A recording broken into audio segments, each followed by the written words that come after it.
Hey, packaging peeps, it's Velio Matos on Package Design Unboxed. Today we've got Chloe Templeman on the podcast. She's Executive Creative Director at BigFish. She was previously Creative Director at DesignBridge for 12 years. We're going to talk about what it's like to be a female executive in the creative industry. We're also going to discuss once you get a job as an executive at a design agency, what are your success metrics? What are they expecting from you? And what should you be looking at when you get started? So you're with Big Fish 2 months. Have you had a chance to dig into projects? Like, what does that look like when you come in at an executive level to an agency that's established? Yeah, I mean, it's such a hard. I always knew it's going to be a hard um, sort of position to go in at because obviously quite a lot of especially at DesignBridge, a lot of those senior roles are people who have kind of grown up their way through the business and kind of earned that respect. So I was very cautious when I first went in, just to listen and learn.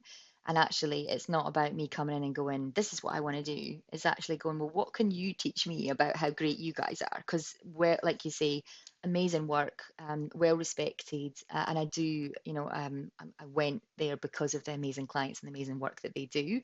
So actually, not just walking in and going, right, this is how we're doing things, but actually, I still want to be learning. And actually, I'm the first month, I was probably just having one-on-one meetings with everyone, learning how they do things. I asked to see projects from beginning to end, Ivy's being one of them, um, to just say, again, take me back to the strategy. What did you do then? And kind of talk me through all the phases and how did you present and how did it all work? So again, I wanted to go in with a real kind of open mind. So I spent quite a lot of time learning, getting to know people in the studio, getting to know their roles. Not in an interview type way, but actually, what kind of work are you working on? What do you love doing? And really trying to just kind of soak it all in. And in the back of my mind, obviously coming in at that level, there's certain objectives that I've got that I need to kind of perform against. So, knowing what does the studio structure, and with Perry, who owns the company right now, he's got a kind of lens across everything. So from new business to strategy to design, very blended, like we were talking about before, and actually being able to sort of leave the studio in my hands, but actually for him, trying to get all the knowledge from him, but then kind of saying, well, actually, with a new studio, or a new kind of approach, how do I want to do things, and what ways can we, run projects through and more efficiently, or is there any sort of things that are annoying people, or things that are great that we can't lose? It's the same as like if you were designing a new pack, you've got to find out as much as you can about what it currently is and what the current brand is, before you then start kind of going in with changes. And it's not about me going in and changing everything. It's about me going in and trying to help support what they already do. So first couple of weeks, a lot of listening, a lot of learning, and then yeah, it kind of just happened by accident. One project came in that they said, "Oh, you would be great for this. Can you have an eye over it?" And then another great project came in, and actually they do have quite a lot of projects, kind of starting, because they are obviously work on small clients as well as big clients. I think the small clients will come in, it'll be quite a short job. So actually, I've been lucky enough to jump on a few new starters as well, um, which is great to be able to cast the team. And Perry as well keeps saying, how would you do this? And I'm sort of saying, well, how would you do? So we're trying to like learn from each other, and trying to kind of get the best of, how can we take the best of both of our approaches and kind of make something that really works. You mentioned, starting at an executive level, you have your own goals that you have to perform against, Mm-hmm. right? Can you share a little bit about that? Like, what, as coming in at an executive level, what's expected? Is it new business? If you're a junior designer or a midweight designer, you're seeing what an executive does, but I mean, like you said, like, what are you performing against? Yeah. It's kind of split into a few different areas. So obviously we've got the team. So the team and the studio is one of my big things that I need to get to know them. I want them to get to know me. I want, obviously you've got to prove yourself. I'm not expecting to just walk in and everybody know who I am and know my work and have that level of respect. I always think you've got to earn it. So building a good rapport with the team, and also kind of, again, I know that we're out of lockdown now, but we're 3 days a week in the studio, and actually a lot of people spent a lot of time at home. So actually, one of the things that I need to work on is, building that studio vibe and that environment where, creatives can thrive.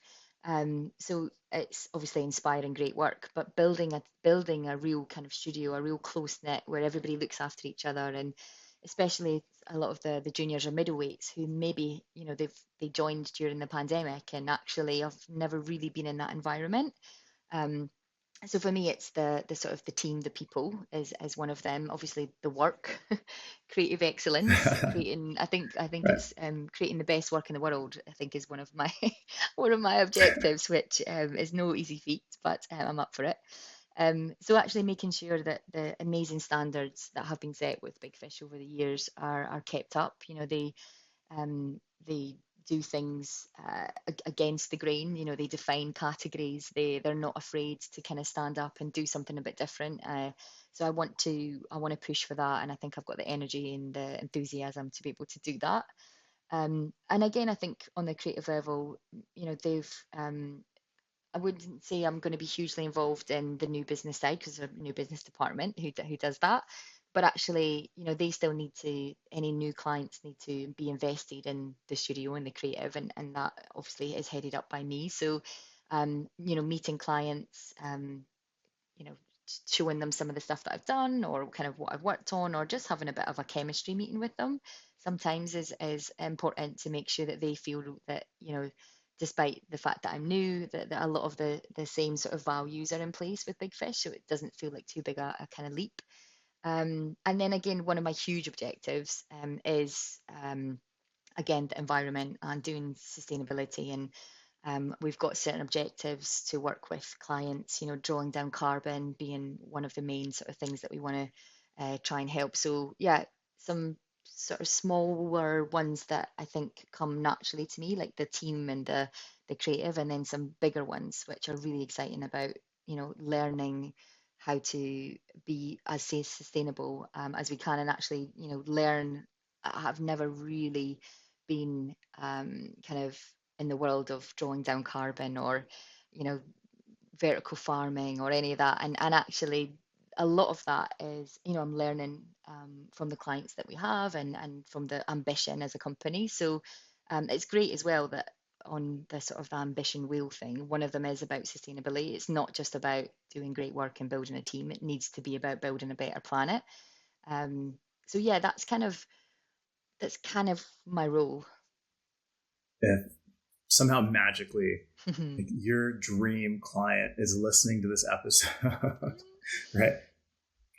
Who's the dream client? Like, who would you love to work with right now? Obviously, you love working with the brands you're working with, but if there was one brand, one product that's out there today that you'd be like, this would be so much fun, this would be so perfect, like, who would that be? Oh, I've got so many. I've like so many from like I'd love to work on like a big innovation in the industry. So whether that be a new material or something that would, and again for me it's maybe less about the brand and more about what Sure. they do. So for me, a real innovation or some sort of material or something that is on the cusp and they just need a brand and then to use it would be absolute dream.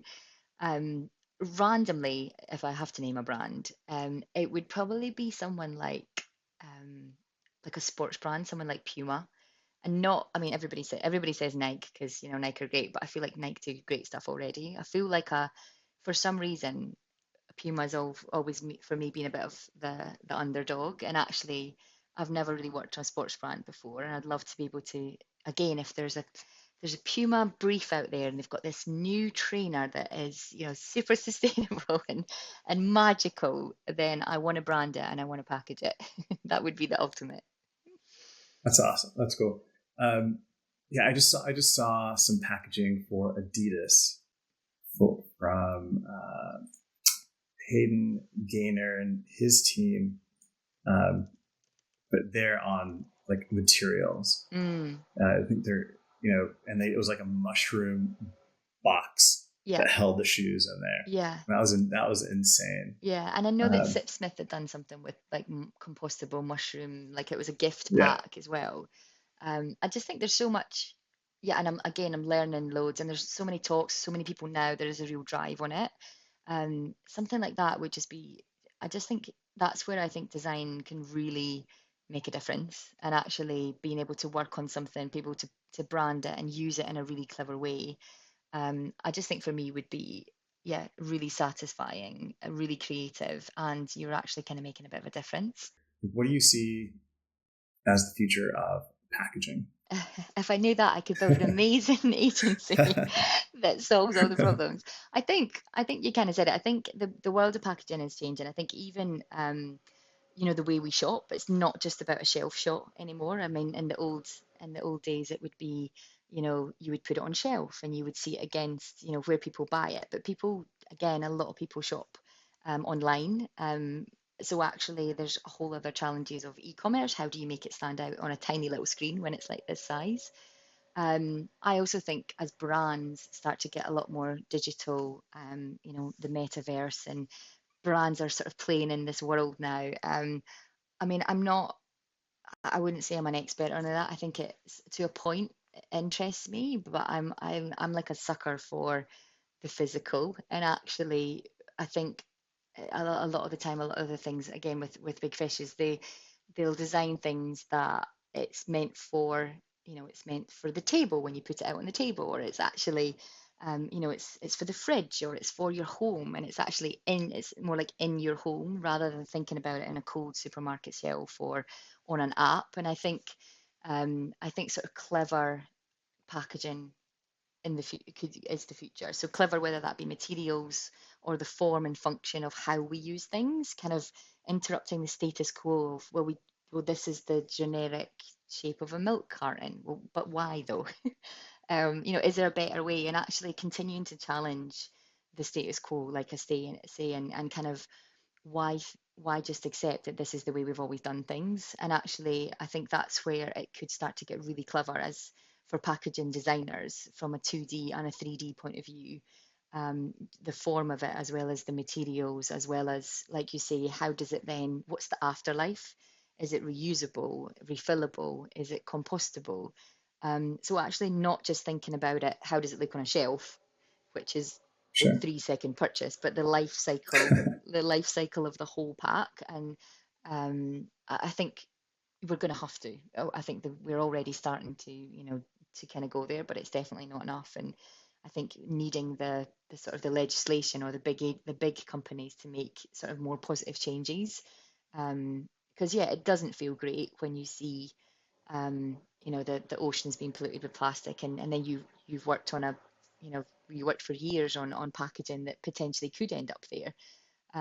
So I think everybody's kind of waking up, and hopefully the future of packaging will be innovative, smart, but still, beautiful and something you want to keep in your home, or you're proud to have out on your table, or proud to gift someone. I think gifting is a huge, especially again at the Pent Awards when you see all these amazing. I think I asked to Nick so many of them. We were all saying, "Can we have this? Can we have this?" But Adam wouldn't let us. He only had a certain amount. But yeah, you want something Right. desirable, but you also want something that, like I say, it's the full being thought about the full life cycle. So you're not just putting more stuff into landfill. Would be a great and bright future, I think, for packaging. There's a lot of designers at different levels that are asked to be a judge, and different awards companies try to bring them in Mm, to the fold. But sometimes, you know, they're like, I'm too busy. I can't do this right now. I don't have time for this. Or they have I don't do awards type of mentality. What are the benefits of doing an award, being a judge on an award program like this? Like what do you get out of it um, personally from a creative standpoint?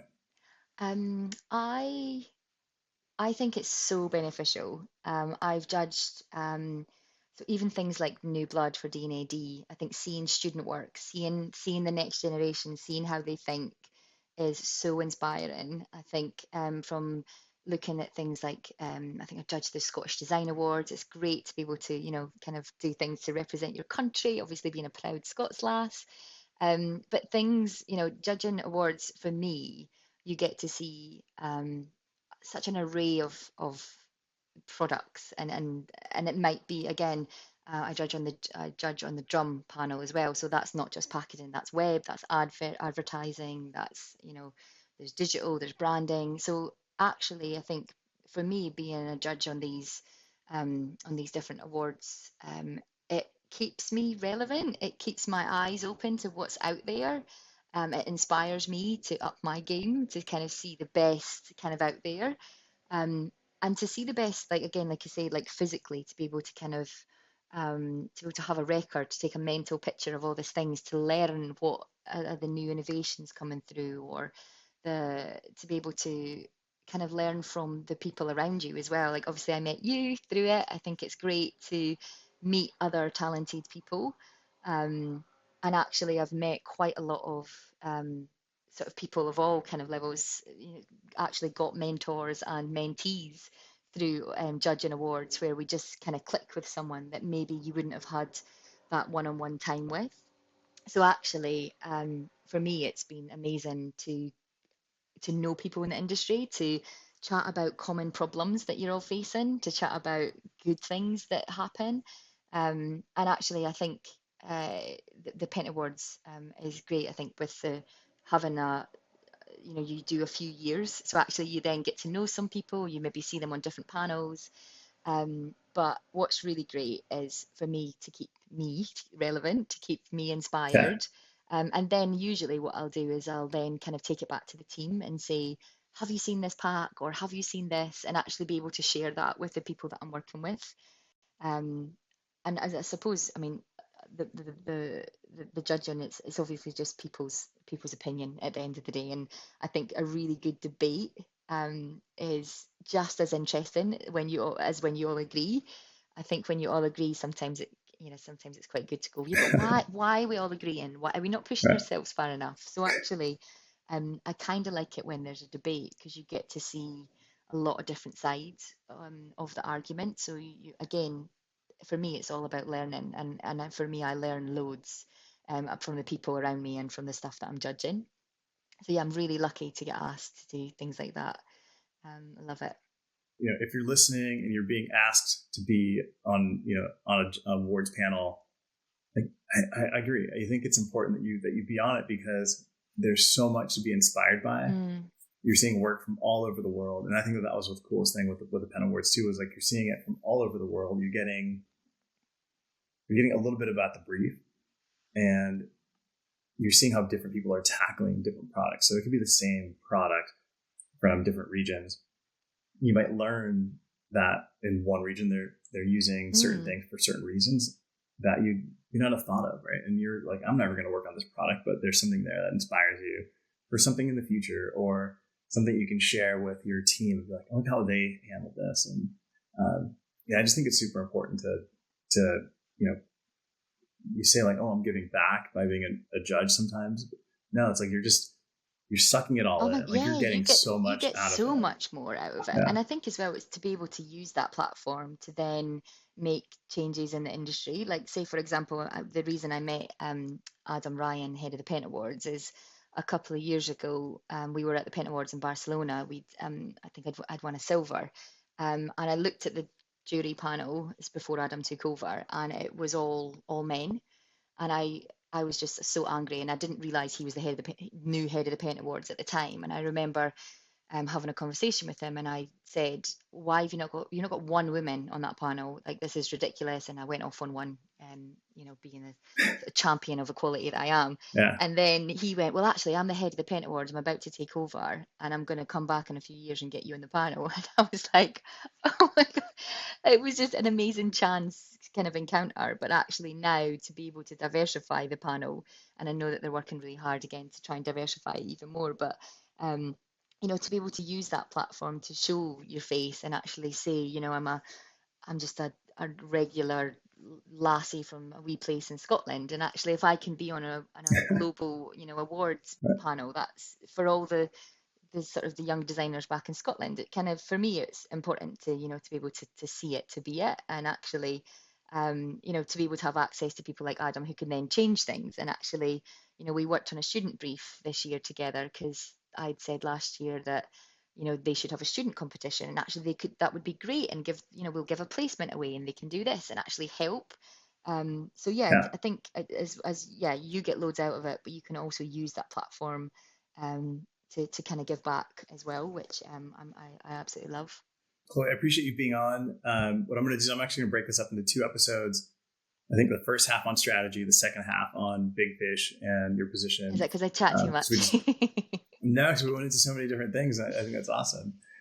So Chloe, thank you so much for being on. I super appreciate it. If anybody wants to reach out to BigFish, I'll paste this on the back end. Right? It's BigFish, bigfish.co.uk. Yep. And my email is just chloe@bigfish.co.uk. If anyone wants to reach out, we're always looking for great people. So yeah, or anything. If anyone needs anything, you've got my email. Perfect. Awesome. Chloe, thank you so much for taking the time to chat with us. It was great to meet you. Thanks again for listening to the episode. Once again, if you have any questions, please leave them in the comments. I'm happy to answer them, or I'll get somebody that can answer them to answer them for you. We'll talk soon.